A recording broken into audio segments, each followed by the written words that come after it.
In 1904, a white man made a major mistake.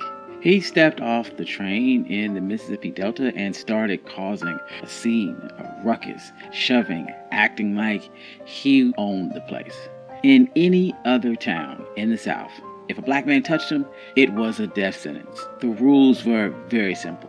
White man could do no wrong, and a black man had no power. But this wasn't any other town. It was Mound Bayou. The marshal stepped out in front of the crowd, and he was a black man wearing a press uniform and a badge on his chest that gave him the full power of the state. He didn't look down. He didn't ask for permission. He walked right over to the man and put his hand on his shoulder and told him that he was under arrest. Imagine the confusion on his face. He was looking around for a white officer to save him. He was looking for a white judge to dismiss his charges. But he realized a terrifying truth. None of that was coming. The mayor was black, the judge was black, and the cops were black. For the first time in his life, the color of his skin was not a get-out-of-jail-free card. And this is the story of Mound Bayou. This is One Mic Black History. I'm your host, Country Boy. If you like stories like this, you can find more stories at onemichistory.com. But without further ado, let's get started.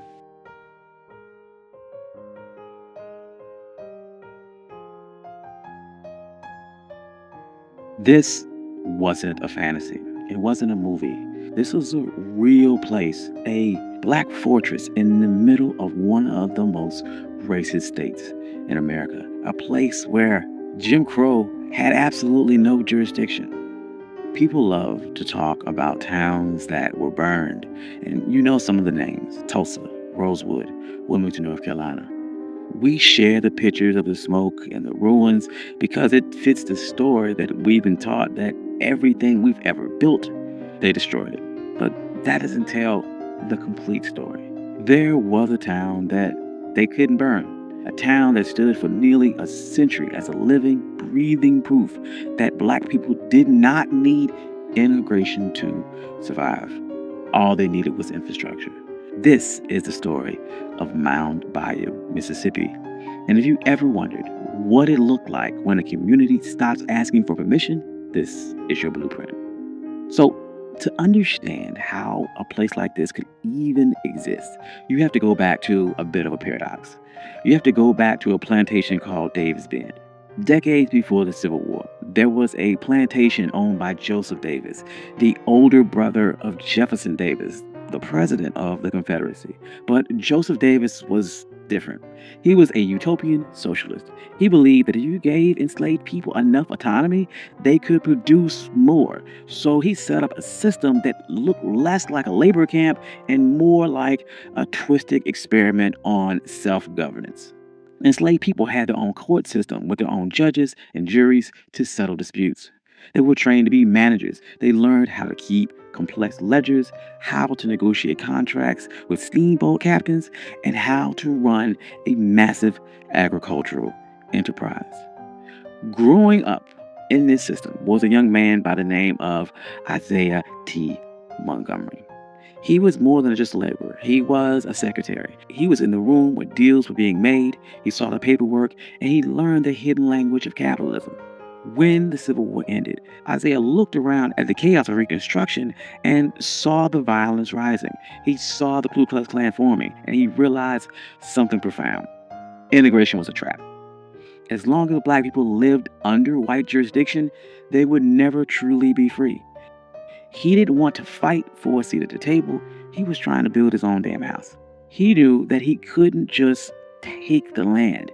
He had to make a deal with the system.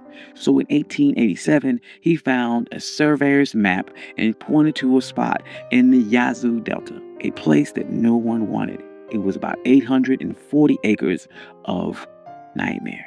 It was thick with timber, swamp water, and black bears. The mosquitoes were so thick that if you waved your hand, you'd catch a fistful. The Louisville, New Orleans, and Texas Railroad owned the land, but they couldn't do anything with it because no white settlers were desperate enough to clear it. So Isaiah Montgomery put on his suit and went to the railroad executives and made them a business proposition. He said, "You have a railroad going through a useless swamp. Sell it to us." We'll clear the trees, we'll drain the water, we'll plant the cotton, and we'll turn your empty tract into a gold mine. The white executives simply saw dollar signs. They thought they were taking advantage of a desperate people. They had no idea they were funding a fortress. Montgomery would purchase the land for $7 an acre. But here's where the genius part came in, and the part that changed history. He set up a charter for the town. The policy included that the land in Mound Bayou could only be sold to other black folks. Think about that. He used the exact same restrictive covenants that white neighborhoods like Levittown used to keep us out, but he flipped that weapon. He used it to keep the oppressors out. This created an invisible wall around his town. If you didn't own the land, you couldn't vote in the town elections. If you couldn't vote, you couldn't be the sheriff. You couldn't be the judge. By controlling the land, you controlled the law. He moved with some urgency. He knew that they were on a race against time. The first settlers crept through in rough shanties, fighting off malaria and wild animals while clearing the trees by hand. But within a decade, the swamp was gone, and the place was a bit of a miracle. By 1907, if you walked through the streets of Mound Bayou, you wouldn't have seen the struggle. You would have seen power. There were 13 black-owned stores. You would see 3 cotton gins humming with machinery. You would see a train depot that was busier than some of the white depots in neighboring towns. They even printed a newspaper, The Demonstrator, because if you didn't control the media, someone else would write your story for you. But this isn't just about buildings. The town also closed the loop on economics. In most places, a black farmer would grow his cotton, but he'd have to take it to a white gin to be processed. The white owner would then cheat him on the weight, and then he would take his money to a white bank where they would charge him predatory interest, and he would spend it in a white store that wouldn't even let him try on shoes. Every black dollar went into white hands immediately. But Mound Bayou changed that. The cornerstone of this strategy was the Bank of Mound Bayou, founded in 1904 by Charles Banks. They called him the Wizard of Finance. He understood that freedom wasn't real unless you could fund it. When he opened the bank, it wasn't just a place to store cash. Farmers from all over the Delta, even outside of the town, started to bring their money to Charles Banks because when he walked to the lobby, they were treated like human beings. They could get a loan to buy seed or equipment without signing away their dignity. And that money stayed within the town. The bank lent that money to the grocer hired a carpenter, the carpenter played the doctor, and the dollar circulated 5, 6, 7 times before it left the community. But the greatest test of this infrastructure wasn't just banking, it was survival. During the 1940s, if you were black and you got sick in the Mississippi Delta, you were in trouble. White hospitals would not take you, or you were thrown in the basement ward with no heat and no nurses. You could die from a simple infection because you were on the wrong side of the color line. So Mound Bayou decided to build a healthcare system. They didn't ask the government for a grant, they went to fraternal orders. We often forget groups like the Knights and Daughters of Tabor. These were secret societies, benevolent orders where the members paid small monthly dues, mostly nickels and dimes. It was the original crowdfunding. They pulled together these nickels and dimes into a massive war chest and built the Taborian Hospital in 1942. This place was state-of-the-art for the time. It had x-ray machines, incubators for premature babies, sterile operating theaters that rivaled anything in Memphis or Chicago. They hired black surgeons and paid them top dollar, and they had black nurses in crisp white uniforms. For a sharecropper who spent his whole life being called boy, walking into a black hospital had to be a life-changing experience. The man running this hospital was Dr. T.R.M. Howard. He knew that you couldn't just have a healthy body in a sick society, you had to fix the politics too. So he turned Mound Bayou into a headquarters for the civil rights movement in the Delta. He launched the Regional Council of Negro Leadership. Every year they would hold massive rallies in a field just outside of town. Sometimes up to 10,000 people would attend. Dr. Howard would get on stage and give them practical instructions on how to use their economic power. And this is where slogans like "Don't buy gas when you can't use the restroom" would come from. This was years before the Montgomery bus boycott, and he was teaching people that their wallet was a weapon. And if a gas station wouldn't let you use the restroom, You keep your money in your pocket and keep driving. See, when you start messing with the money, the system begins to fight back. In 1954, the Supreme Court ruled on Brown versus the Board of Education, and the white power structure in Mississippi panicked. They formed the White Citizens Council. These were bankers, politicians, and merchants. They were called the middle class Ku Klux Klan, and they decided to use financial warfare to attempt to crush the movement. They initiated something called a credit freeze. They made a list of every activist, every member in NAACP, every person who dared to speak up. And they called banks and they said to call in your loans. Suddenly, black business owners had 24 hours to pay off debts they thought they had years to pay. Farmers went to buy seed and were told their credit was no good. Sharecroppers were kicked off their land. They tried to starve the movement into submission. And this is where the infrastructure of Mound Bayou saved the day, because Dr. Howard and his lenders didn't have to beg for mercy.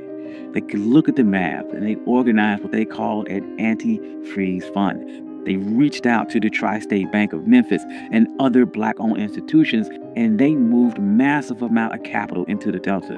When a white bank called in a loan on a black activist, Dr. Howard could step in and say, "We will take on that debt."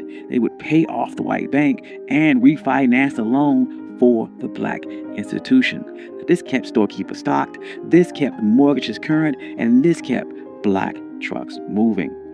But these type of efforts don't make headlines. It wasn't a march. It was a wire transfer. That wire transfer saved the movement. It bought them time. And in a long war, time can be the most expensive commodity. This black fortress protected people in ways that went beyond money. When Emmett Till was murdered just a few miles away, the trial was a dangerous farce. Black reporters and witnesses were threatened with death if they testified. Where did they go? They went to Mound Bayou. Dr. Howard turned his home into a command center. He set up an armed guard. He had a safe house. Mamie Till Mobley, Emmett Till's mother, even stayed there. They would drive him to the courthouse every morning to face that horror, and then drive back to Mound Bayou at night to sleep in the only place where the sheriff couldn't let the lynch mob in. And this brings us back to the image of that sheriff on the train platform that we began with. Now, what you need to understand is that what happened in Mound Bayou wasn't magic. It wasn't a utopia where everyone got along perfectly. It was a real place with real issues, but it was a proof of concept. It proved that poverty and chaos that we saw in other places wasn't natural. It's engineered. And when you remove the artificial weight of white supremacy, and when you allow black people to own land and control the bank and police their own streets, we didn't just survive, we thrived. We built hospitals, banks with surplus capital. We built towns that were safe, clean, and more prosperous than the white towns that were attempting to destroy us. And Mound Bayou is still here today. It's smaller. The highway system bypassed it, and the economy changed, just like it did for a lot of small rural towns and for a lot of black businesses. But the most important thing about Mound Bayou isn't how big it is today, it's that it never burned. Unlike Tulsa, unlike Rosewood, the mob never came from Mound Bayou. They couldn't. Infrastructure was too strong. Ownership was too absolute. They had built a wall of deeds and dollars that hate couldn't climb over.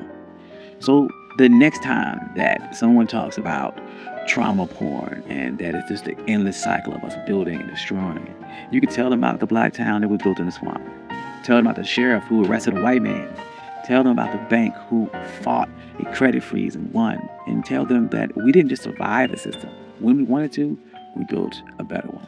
Thank you. I'm your host, Country Boy. This has been One Mic Black History. If you like stories like this, you can find more stories like this. OneMicHistory.com. I also have a Substack. I would love to see you there. I post articles every single week, and I post notes every single day. I'd like to thank all my day ones and my financial contributors. I love every single one of you. Without you, none of this could be possible. Peace.